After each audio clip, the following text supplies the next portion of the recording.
Chers téléspectateurs, bonsoir. Ravi de vous retrouver pour ce nouveau numéro de Sport Show.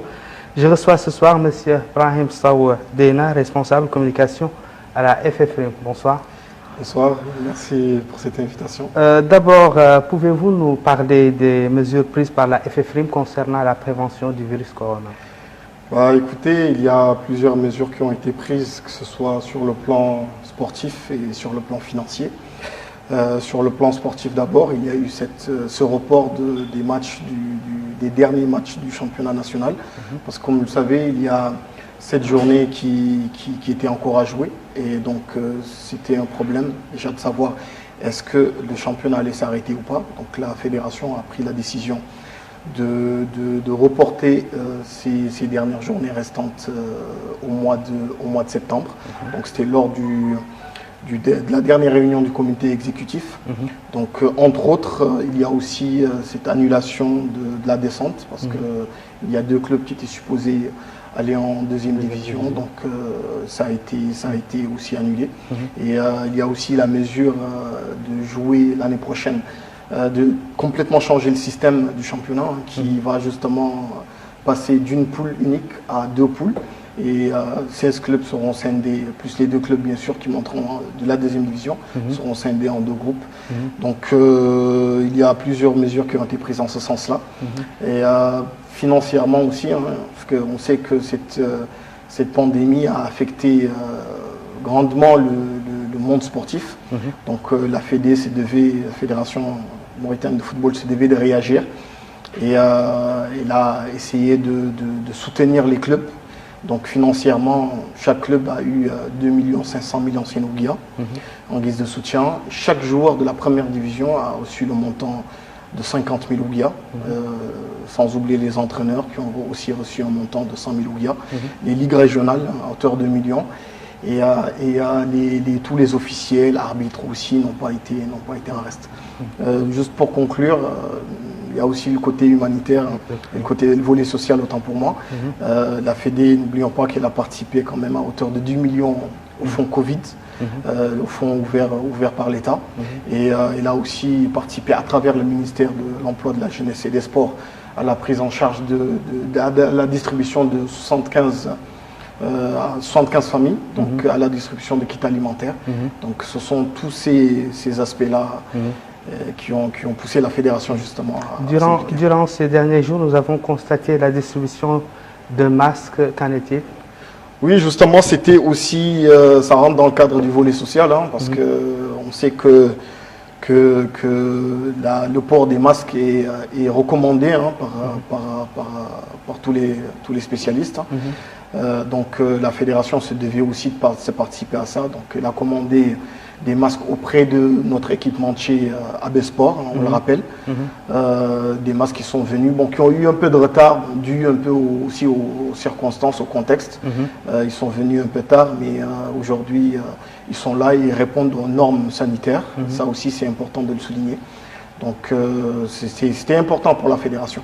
Juste pour compléter, parce que d'abord, ces masques seront distribués quand même à toute la famille sportive, que ce soit les acteurs sportifs, les clubs, avant de passer ensuite à une autre étape de distribution qui va concerner peut-être les organisations et plus largement les citoyens. Est-ce que les ligues régionales ont eu leur part des masques? Normalement, parce qu'ils rentrent dans le cadre justement de la distribution des masques à la famille sportive. Donc s'ils ne les ont pas encore eu, ils les recevront. Mais dans les normes, tous les acteurs sportifs doivent être C'est des masques concernés. fabriqués par votre partenaire Abesport? Évidemment, effectivement, c'est Abesport qui les a. Bon, j'ai un prototype ici pour un peu montrer au public. Donc, ce sont des masques qui répondent, comme je l'ai dit, aux normes sanitaires, faciles à porter et qui protègent bien. Donc, c'était important pour la fédération de participer à ce volet social. Donc, toutes ces mesures ne veulent pas dire que la reprise des entraînements est imminente? Écoutez, là en ce moment, on peut dire qu'on se lance plus dans des prévisions en fait. Parce qu'il n'y a aucune certitude là en ce moment. La fédération a pris la décision de reporter le championnat à septembre et d'enchaîner juste après avec le championnat de 2020-2021. D'ailleurs, juste pour souligner que le ministère de l'Enseignement a pris tout récemment une décision similaire en reportant la fin des cours à septembre et en enchaînant après avec l'année scolaire suivante. Donc, ce qui veut dire quand même que ça a été une décision pensée si le gouvernement et le ministère de l'Enseignement prend à peu près une décision similaire. Mais par rapport aux entraînements, normalement, les clubs doivent se préparer pendant une bonne période. Donc, normalement, si tout se passe bien selon l'évolution de la situation, les entraînements devraient démarrer au courant du mois de juillet, normalement à la mi-juillet. Et c'est 45 jours demandés justement par les spécialistes pour une bonne préparation. Des infos parlent de la convocation des joueurs de l'équipe nationale qui sont à Nouakchott pour la reprise des entraînements. Est-ce exact? Non, en fait, les joueurs internationaux qui sont ici, qui jouent avec des clubs, ont un programme selon leur club, qui sont avec leur club. Exactement. Il y a certains qui n'ont pas de club. Il y a des... Non, on va dire que certains ont des clubs à l'étranger et ils sont là en ce moment. Eux, pour ceux qui les suivent bien, ils ont un circuit d'entraînement qu'ils suivent. Donc, ils sont régulièrement soit à la plage ou chez eux, mais ils ont un programme défini, un programme individuel qu'ils suivent.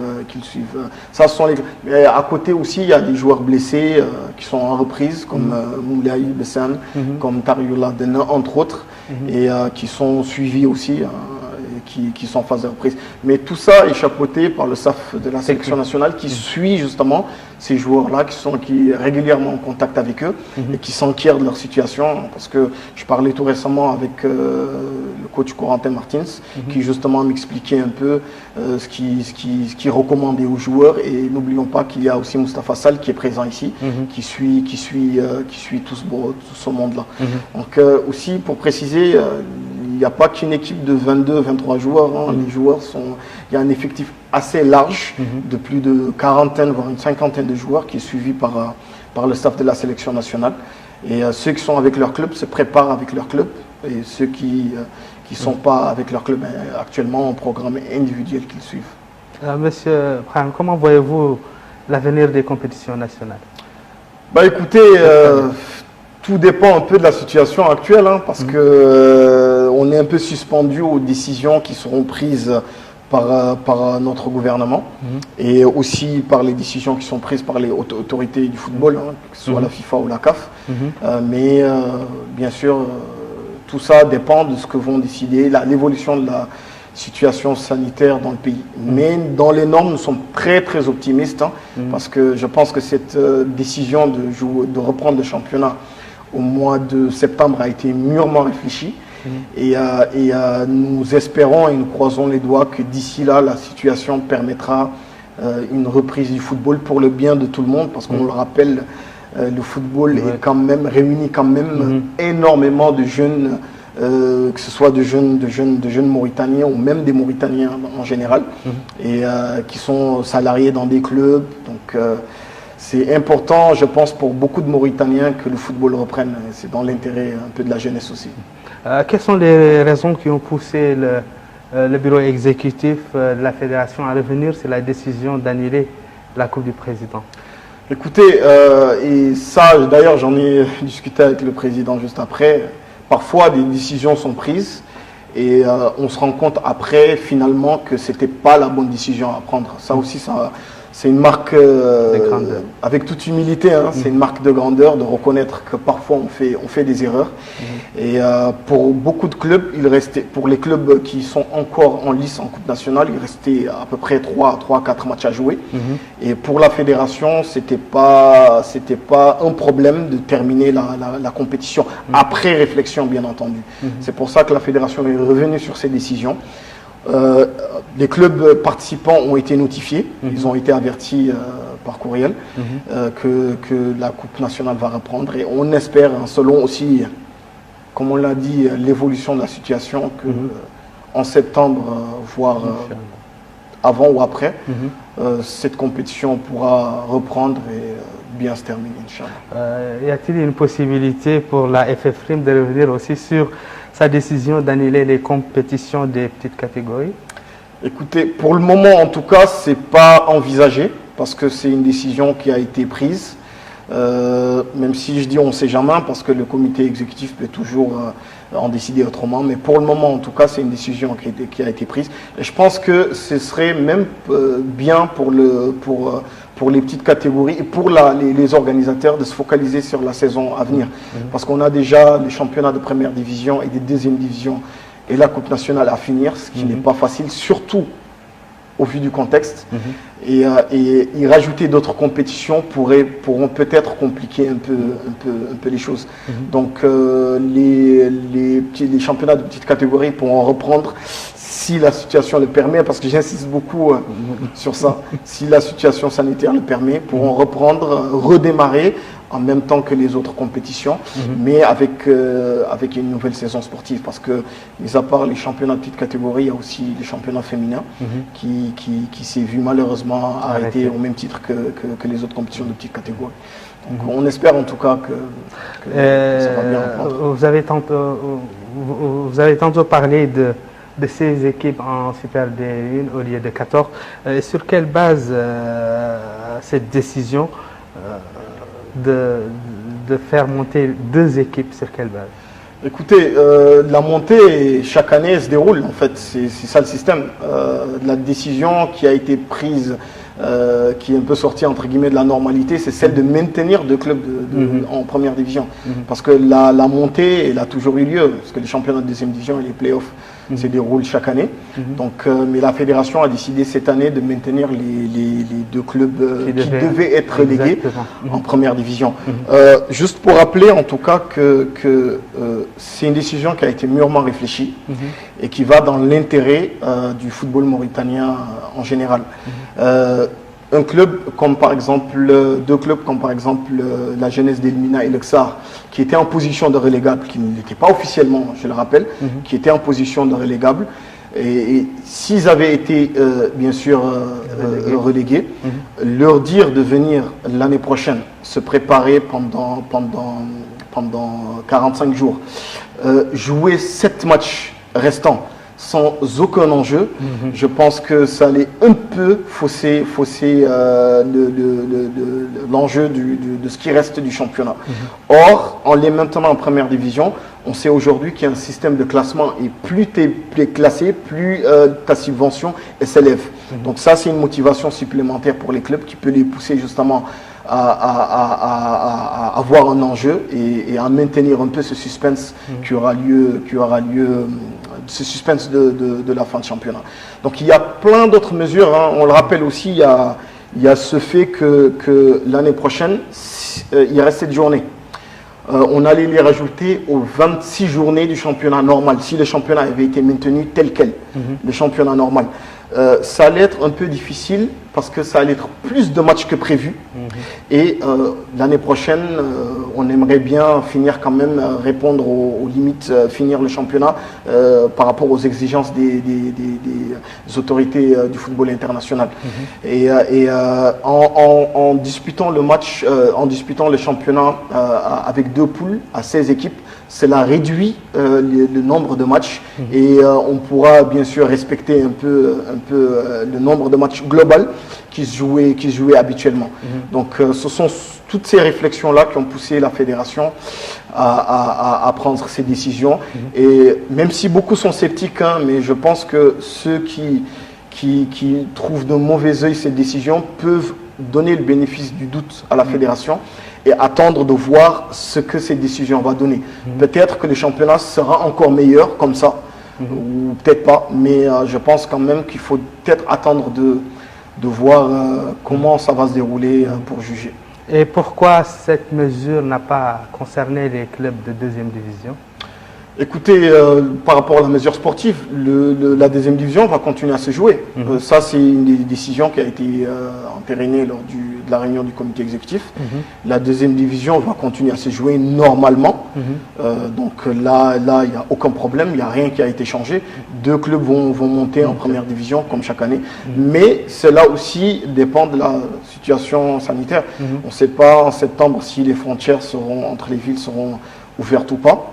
On rappelle que le championnat de deuxième division se déroule au niveau des régions.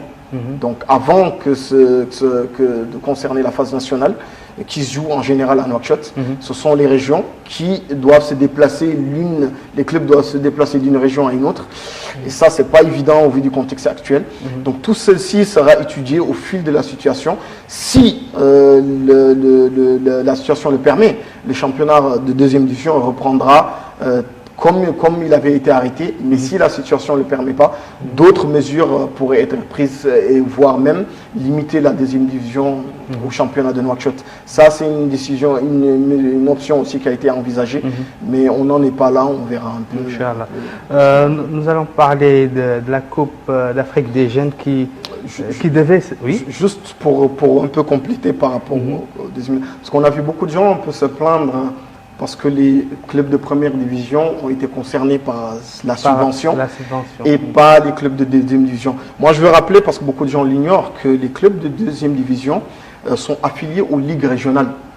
Donc, ils n'ont pas statutairement, ils ne sont pas comme les clubs de première division qui, eux, sont directement affiliés à la fédération de football et votent, etc. Donc, les clubs de deuxième division sont affiliés à leur ligue régionale. Donc, si un club est de Rosso, il est affilié à la ligue régionale de Trarza, etc.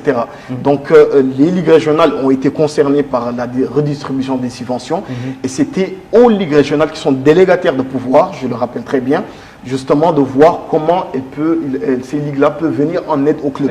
Donc ça, la fédération, à travers les ligues, elle a essayé d'aider ces clubs-là, mais ça, c'est la responsabilité des ligues régionales qui sont délégataires de pouvoir. Voilà, qui est clair, parce que beaucoup de personnes critiquaient la décision de ne pas impliquer les clubs de deuxième division. Beaucoup de gens n'ont pas compris, parce qu'aujourd'hui, les clubs de deuxième division sont très nombreux.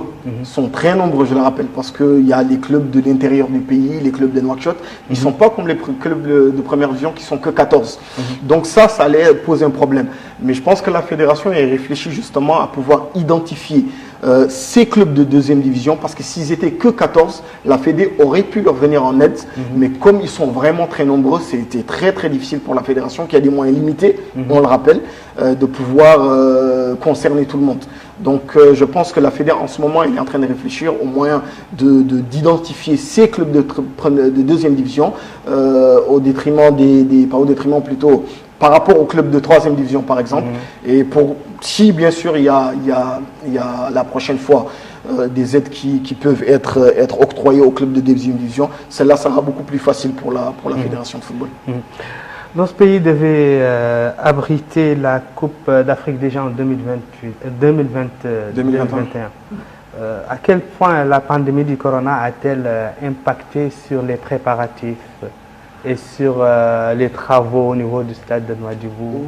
Écoutez, c'est clair que la pandémie, elle aura un impact justement, parce que déjà, on ne sait pas encore si la Coupe d'Afrique va vraiment se dérouler en 2021.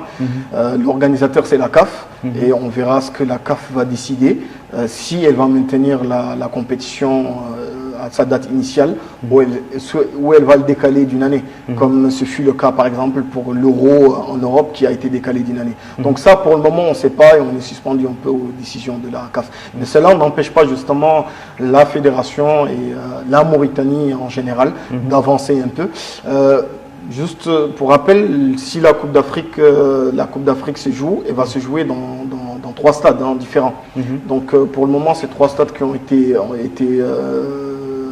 maintenu, c'est le stade Cheikh Abouidia qui a abrité tous les derniers matchs de l'équipe nationale, le stade olympique de Nouakchott et le stade de Nouadhibou. Leur état n'est pas le même, parce que le stade olympique et le stade Cheikh Abouidia ne demandent pas beaucoup de travaux. Ce sont des travaux qui peuvent être effectués vraiment dans les tout derniers mois, et il ne nécessite pas énormément de travaux. Pas comme le stade de Nouadhibou, qui devait être complètement rebâti, si je peux utiliser ce terme, et qui aujourd'hui avance très bien. Parce que je le rappelle, c'est la pelouse du stade a été va être remplacé grâce justement à l'appui de la FIFA, et c'est la fédération qui a réussi à décrocher ça. Donc la pelouse, ce sera une pelouse qui va être installée par la FIFA, mais tout ce qui va concerner la construction du stade, c'est l'État mauritanien. Donc le budget a été validé par le ministère de l'Habitat, et c'est le génie militaire qui va s'occuper de la construction. Donc là, ils avancent bien parce que, je le rappelle, le stade a été complètement cassé. Là, ils vont tout retaper. Bien sûr, le Covid a un peu impacté sur l'avancement des travaux, mais nous sommes très très optimistes parce que nous savons que le travail sera très très bien fait à ce niveau-là. Et sur l'aspect sportif, comment les jeunes se préparent pour cette compétition? Écoutez, en ce moment, c'est un peu compliqué parce qu'on sait que des mesures sanitaires ont été prises ici au niveau de la Mauritanie, comme le rassemblement de plusieurs personnes, etc. Donc ça, forcément, ça a impacté sur le travail du staff technique. Mais jusqu'à là, et j'en parlais un peu aussi avec le coach Baïba, le coach des U20, il envisage de redémarrer sa préparation incessamment. Et on espère que la situation va nous le permettre pour qu'on puisse bien se préparer. Parce que, on le rappelle, parce que tous les pays aussi sont un peu concernés par ça. Ils ne sont pas les seuls en Mauritanie qui avons ce problème-là. Mais nous sommes très optimistes par rapport à... Concernant les clubs qui doivent représenter notre pays au niveau des compétitions africaines, la CAF avait envisagé des scénarios.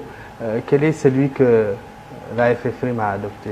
Écoutez, déjà la CAF a décidé tout récemment que ces compétitions vont redémarrer en septembre. Elle a donné une date limite aux fédérations de donner leurs représentants au plus tard le 1er septembre. Donc pour le moment, la Fédé doit se réunir très très bientôt justement pour décider de ce qu'elle va... de quelle décision prendre. Et ça, c'est ce qui est envisagé pour le moment. Mais par ailleurs, par rapport au championnat, par exemple, parce que j'ai vu beaucoup de gens dire que la CAF a exigé que les championnats se terminent très tôt, etc. Pas du tout. Ça, c'est du ressort des gouvernements, parce que les gouvernements, c'est selon la situation dans chaque pays, selon laquelle les fédérations, justement, prennent leurs décisions. Donc la CAF, elle laisse toute la latitude aux fédérations de gérer leur championnat selon la situation dans leur pays. Et c'est ce qui a été le cas pour nous. Et nous sommes référés aux décisions du gouvernement mauritanien et des autorités sanitaires. C'est pour ça que tout a été arrêté et reporté au mois de septembre. Mais maintenant, par rapport aux représentants, on attend un peu de voir, après la réunion de la fédération qui va se dérouler normalement courant août, voir qu'est-ce qui va être décidé par rapport aux représentants mauritaniens qui auront... Donc le bureau exécutif de la FFM va se réunir? Va se réunir en août justement pour prendre une décision par rapport à ça. Donc il y a une probabilité pour que la FFRIM revienne sur les décisions déjà prises, notamment celles qui concernent la suite du championnat? Pour le moment, rien n'est sûr, parce qu'on a dit ce sont que des projections. Les décisions qui ont été prises par la fédération à la base, c'est selon l'évolution, bien sûr, de la situation ici au pays. Donc, on ne sait même pas encore si en septembre, le football peut reprendre. Et peut-être que le football peut reprendre bien plus tôt. Donc, tout dépend. Et si la situation permet à ce que le football reprenne plus tôt, je pense que la décision de la fédération va aussi concerner la fin du championnat. Notre pays, bien sûr, via la FFRIM, est un acteur clé à la CAF dans les prises de décision. Qu'en est-il pour les matchs de qualification pour la CAN 2021 au Cameroun? Écoutez, pour le moment aussi, on est suspendu aux décisions de la Confédération africaine de football, parce qu'on ne sait pas est-ce que les matchs internationaux reprendront cette année 2020, ce qui est très peu probable, parce qu'il faut se le dire. Je pense que les frontières africaines ne s'ouvriront pas forcément d'ici tôt, même si on ne sait jamais. Donc moi je pense que la CAF aujourd'hui est en train d'étudier la situation sur le continent et c'est selon ça qu'elle va prendre la décision. Mais on espère. Parce qu'il y a aussi les éliminatoires de la Coupe du Monde, il faut le rappeler, qui devaient se jouer en fin d'année et qui malheureusement, pour le moment en tout cas, ne se joueront pas à la date initiale. Donc on attend de voir ce que la FIFA va décider pour les éliminatoires du mondial. Est-ce que la CAF va décider pour les éliminatoires? Parce que je rappelle qu'elle a quand même reporté ces matchs, les matchs qui devaient se jouer en mars et les matchs qui devaient se jouer en juin ont tous été reportés. Les dates n'ont pas encore été décidées. Donc avez-vous participé récemment à des réunions par vidéoconférence avec les autres membres de la CAF? En fait, quel était l'ordre du jour? En fait, la fédération avait participé à une visioconférence avec la FIFA, pas avec la CAF, concernant un nouveau système qu'on appelle FIFA Connect, qui permet aujourd'hui à toutes les ligues, toutes les fédérations de pouvoir gérer les données de leur championnat de façon, on va dire, numérique. Donc l'enregistrement des licences se fait sur Internet aujourd'hui, sur un système mis en place par la FIFA. Donc la FIFA a insisté beaucoup sur la mise en place du FIFA Connect. Et c'est pour ça que la fédération, et c'est même le président de la Ligue, Pape Amardjan, qui avait assisté à cette visioconférence.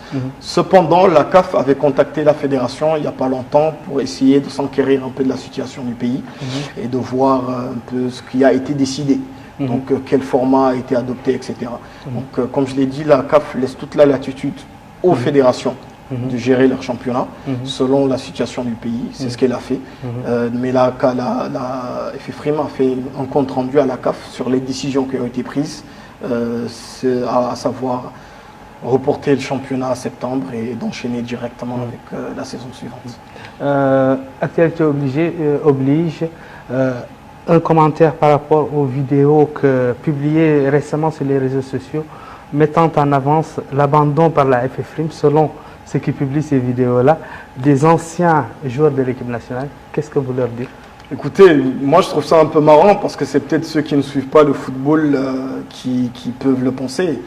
Aujourd'hui, beaucoup d'anciens internationaux sont dans la famille du football, que ce soit comme éducateur, que ce soit comme entraîneur. On voit Papsek qui est entraîneur aujourd'hui de Nouakchott Kings et d'autres. Moussa Fassal, ancien international qui est dans le staff de la sélection nationale et d'autres sont même dans l'administratif de la fédération.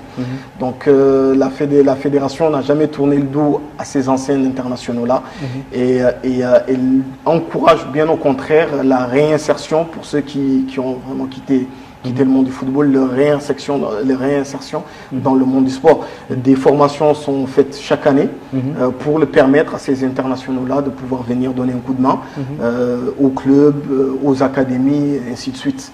De ce fait, j'ai aussi vu, parce que je pense que vous parlez de la vidéo qui concerne l'ancien international évadé, que personnellement, qui m'a fait rêver étant petit. C'est triste, j'ai aussi vu la vidéo, mais je rappelle quand même que la fédération n'a jamais tourné le dos et encourage tous les internationaux qui peuvent venir aider dans le football à le faire.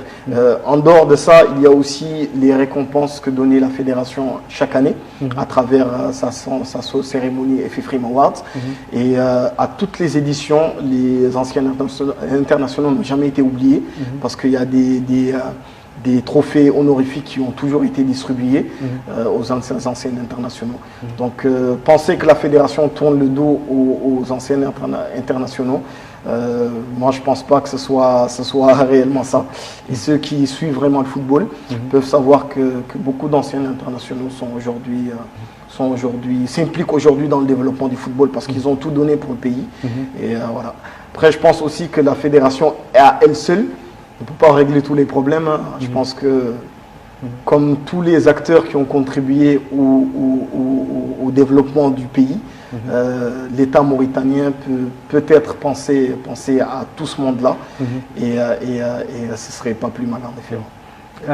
C'est presque la fin de l'émission. Si vous attendez à une question et que je n'ai pas posée, C'est laquelle? Je sais pas, moi je pense que vous êtes un peu revenu sur tout, mais moi je vous laisse la latitude de conclure en posant la question qui... Donc, je vous donne 2 minutes pour un dernier mot. Écoutez, si je devais parler au vu du contexte actuellement, c'est de réencourager tous les Mauritaniens à faire preuve de beaucoup de prudence et beaucoup de vigilance pour lutter contre cette pandémie-là, qui est en train de faire beaucoup de mal à notre pays. On voit un peu les chiffres qui sont donnés chaque jour par nos autorités. C'est alarmant.